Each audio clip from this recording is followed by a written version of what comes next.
आज दुनिया में सभी का ध्यान ईरान, इजराइल और अमेरिका पर है। कारण है मिडिल ईस्ट वॉर और उससे दुनिया पर होता हुआ असर।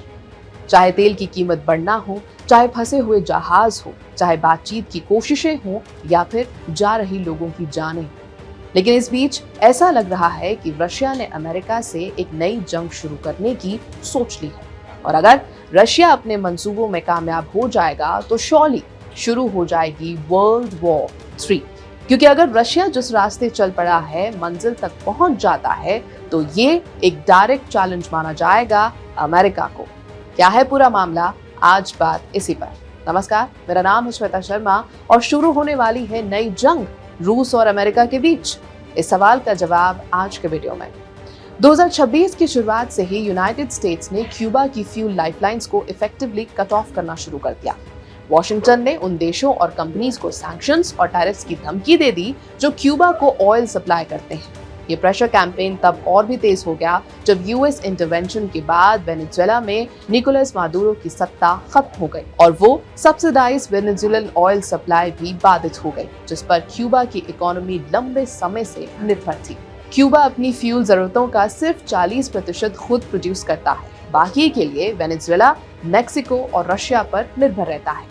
ऐसे में अचानक ऑयल शिपमेंट्स रुकने से देश दशकों के सबसे बड़े एनर्जी क्राइसिस में पहुंच गया है। न्यूयॉर्क टाइम्स के एनालिसिस के अनुसार ये सिचुएशन क्यूबन मिसाइल क्राइसिस के बाद सबसे बड़ा यूएस ब्लॉकेड माना जा रहा है, भले ही वॉशिंगटन आधिकारिक तौर पर इसे ब्लॉकेड ना कहे। I think Cuba, in its own way, if tourism and everything else, it's a beautiful island, great weather. They're not in a hurricane zone, which is nice for a change. They won't be asking us for money for hurricanes every week. But I think Cuba's seen the end. All my life I've been hearing about the United States and Cuba. When will the United States do it?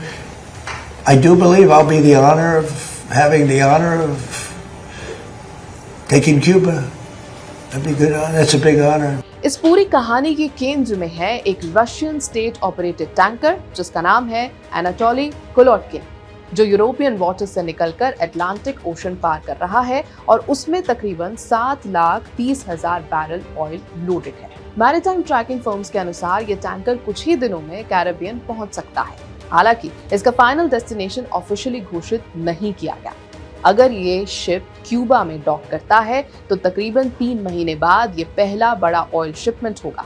इससे Cuba की economy को कुछ हफ्तों की राहत जरूर मिल सकती है और मौजूदा कंजम्पशन के हिसाब से 9 से 10 दिन का डीजल सप्लाई मिल सकता है। लेकिन ऐसा होना यूएस ट्रेजरी के नए रूल्स को सीधी चुनौती होगा, जिसमें क्यूबा को रशियन क्रूड लेने से साफ तौर पर रोका गया है। ग्राउंड पर इस ब्लॉकेड का असर बेहद गंभीर है। क्यूबा में रोजाना ब्लैकआउट्स हो रहे हैं, फ्यूल शॉर्टेजेस बढ़ गए हैं और पावर ग्रिड काफी फ्रैजाइल हो चुका है।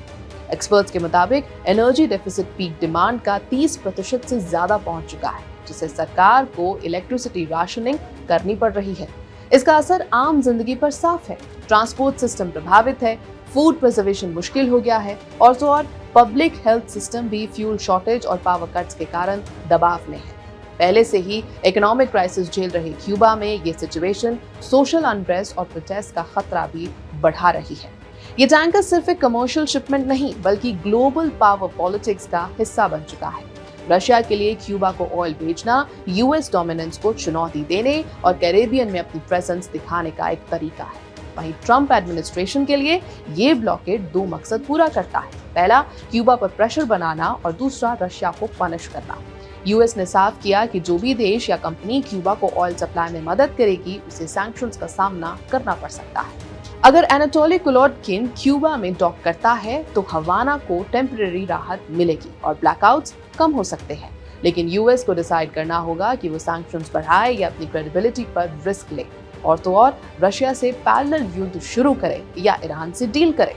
पैरेलल युद्ध शुरू करना अमेरिका के लिए बढ़ते डेट और कॉस्ट के चलते बहुत मुश्किल होने वाला है। यही वजह है कि कई एक्सपर्ट्स का तो ये भी कहना है कि क्योंकि यूएसए ईरान के साथ जंग में उलझा हुआ है, रशिया इस चीज का फायदा उठाते हुए तेल पहुंचा रहा है और पैसे बनाने की कोशिश कर रहा है।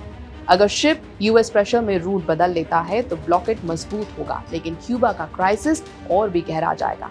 लेकिन एक बात तो तय है कि चाहे ईरान इजराइल वॉर हो या फिर रशिया यूएस प्रोबेबल कंफ्रंटेशन, आज के टाइम में ऑयल टैंकर्स अब एनर्जी, सैंक्शंस, डिप्लोमेसी और ग्लोबल पॉलिटिक्स के टकराव के सिंबल्स जरूर बन चुके हैं। यह है बीपी लाइव, मेरा नाम है श्वेता शर्मा।